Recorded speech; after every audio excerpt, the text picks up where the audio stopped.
Hello weavers, നമുക്കിന്ന് മുട്ടയും അവിലും കൂടി നല്ലൊരു തോരൻ ഉണ്ടാക്കാം. ചോറിൻ്റെ കൂടെ കഴിക്കാൻ.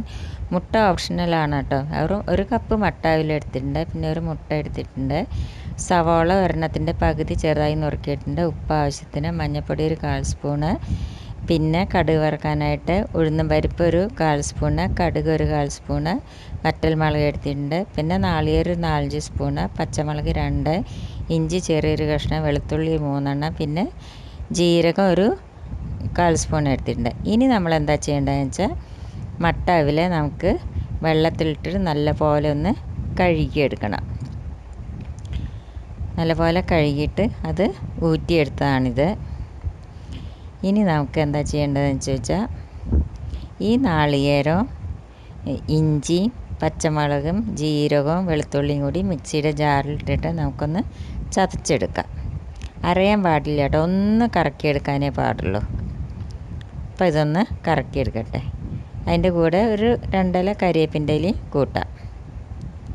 ഒന്ന് കറക്കിയെടുക്കട്ടെ അത്. ഇനി മുട്ട പൊട്ടിച്ചിട്ടിട്ടുണ്ട്, അതിലേക്ക് കുറച്ച് മുളക് പൊടി ഇട്ട് കൊടുക്കാം, പിന്നെ കുറച്ച് ഉപ്പിട്ട് കൊടുക്കാം. എന്നിട്ട് നല്ലപോലെ ഒന്ന് മിക്സ് ചെയ്യുക. മുട്ട നിങ്ങൾക്ക് മുട്ട ഇഷ്ടമാണെങ്കിൽ മാത്രം ചേർത്താൽ മതി, ഇല്ലെങ്കിൽ അവിലോണ്ട് തന്നെ ഉണ്ടാക്കാം. ഇതിപ്പോൾ മുട്ട കൂട്ടുകയാണെങ്കിൽ നമുക്കൊരു ടേസ്റ്റ് ഉണ്ടാവുമെന്ന് മാത്രം.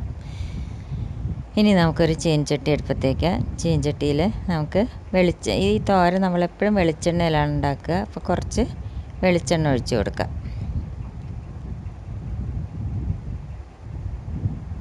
2 സ്പൂണ് വെളിച്ചെണ്ണ ഒഴിച്ച് കൊടുത്തു. ഇനി അതിലേക്ക് നമുക്ക് ഈ മുട്ട നമുക്കൊന്ന് പൊരിച്ചെടുക്കാം, കൊത്തി പൊരിച്ചെടുക്കാം. നമുക്ക് നല്ലപോലെ ഇളക്കിയിട്ട് നല്ലപോലെ ഒന്ന് കൊത്തി പൊരിച്ചെടുക്കാം. ഈ അവിലിൻ്റെ കൂടെ മുട്ട ചേർക്കുമ്പോൾ നമ്മൾ ലാസ്റ്റാണ് അത് ചേർക്കണത്. പക്ഷേ ആ മുട്ട ഇടുമ്പോൾ മുട്ടയുടെ മണം ഇഷ്ടമുള്ളവർക്ക് അത് ചേർക്കാം, അല്ലാത്തവർക്കത് ചേർക്കേണ്ട ആവശ്യമില്ല. അപ്പോൾ നമ്മുടെ മുട്ട പൊരിച്ച് കഴിഞ്ഞു. ഇനി നമുക്കതൊരു പാത്രത്തിലേക്ക് മാറ്റാം. ഇനി നമുക്ക് വേറൊരു പാൻ അടുപ്പത്തേക്ക്. അതിലേക്ക് നമുക്ക് കുറച്ച് വെളിച്ചെണ്ണ ഒഴിച്ച് കൊടുക്കാം. ഇനി അതിലേക്ക്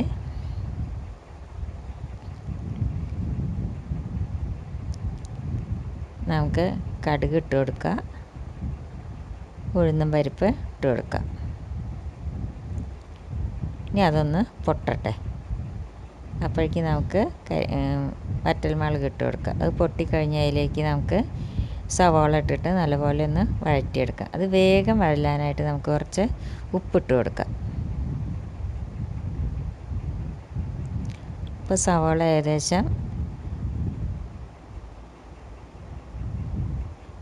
വഴന്നു വന്നു. ഇനി അതിലേക്ക് നമുക്ക് എന്താ ചെയ്യേണ്ടതെന്ന് ചോദിച്ചാൽ നമ്മൾ ഈ മിക്സിയിൽ ചതച്ചെടുത്ത നാളികേരവും പച്ചമുളകും ജീരകവും വെളുത്തുള്ളി ഇഞ്ചിയും കൂടി ചതച്ചെടുത്തില്ലേ, അത് അതിലേക്ക് ഇട്ട് കൊടുക്കുക. ഇനി അത് നല്ലപോലെ ഒന്ന് വഴറ്റിയെടുക്കുക.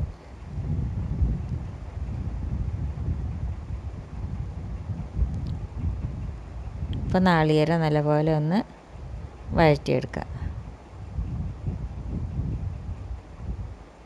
ഇനി അതിലേക്ക് നമുക്ക് മഞ്ഞൾപ്പൊടി ഇട്ട് കൊടുക്കുക. ഉപ്പ് നമ്മൾ സവാള വഴറ്റുമ്പോൾ കുറച്ചല്ലേ ഇട്ടുള്ളൂ, കുറച്ചും കൂടി ഉപ്പിട്ട് കൊടുക്കുക.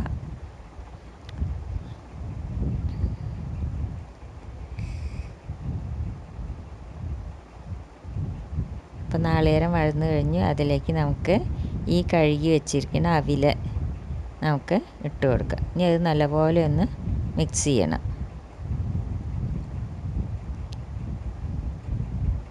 ഇത് ചോറിൻ്റെ കൂടെ കഴിക്കാൻ നല്ല ടേസ്റ്റാണ്. പക്ഷേ ഇത് നമ്മൾ ഉണ്ടാക്കിയ ഉടനെ തന്നെ കഴിക്കണം കേട്ടോ.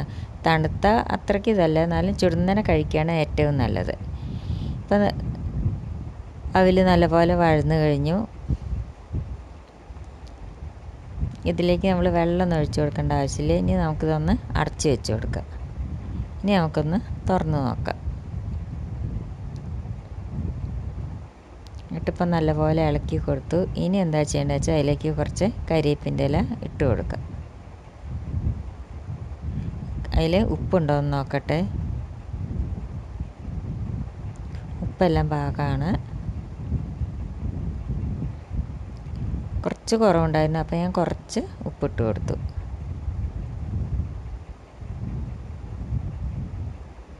ഇനി ഇതിലേക്ക് നമ്മൾ ആ മുട്ട പൊരിച്ചതില്ലേ അത് ഇട്ട് കൊടുക്കാം. ഇട്ട് നല്ല പോലെ ഒന്ന് മിക്സ് ചെയ്യാം. ആ മുട്ട ഇട്ട് കൊടുക്കുമ്പോൾ അത് നല്ലൊരു ടേസ്റ്റാണ് ഈ അവിലിൻ്റെ കൂടെ കഴിക്കാനായിട്ട്. ഇപ്പം നമ്മുടെ അവിലും മുട്ടയും കൂടിയുള്ള തോരൻ റെഡിയായി. ഒന്ന് അടച്ച് വെച്ച് കൊടുക്കാം. ഇനി നമുക്കൊന്നും കൂടി ഒന്ന് മിക്സ് ചെയ്യാം.